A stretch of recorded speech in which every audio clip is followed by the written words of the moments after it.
สีมงคลบ้าน วัดกลางเมือง และแขวงสารวัน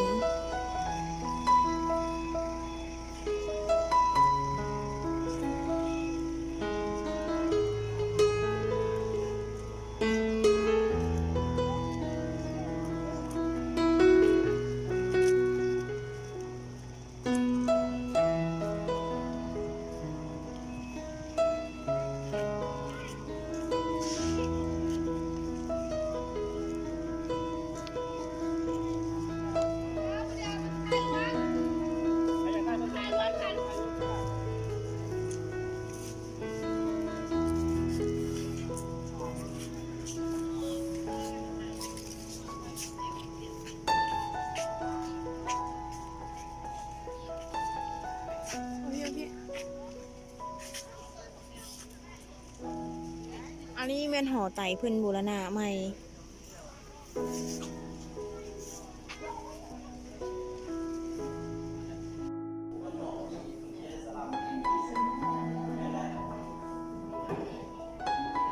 อันนี้เป็นทางในของ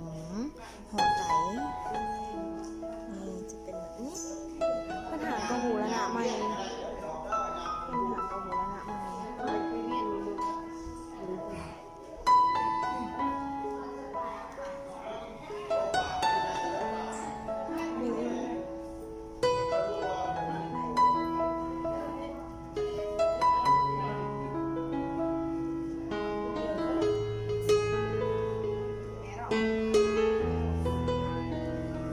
อันนี้จะเป็นทางนอก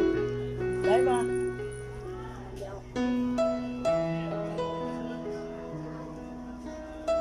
นี่จะเป็นไม้โบ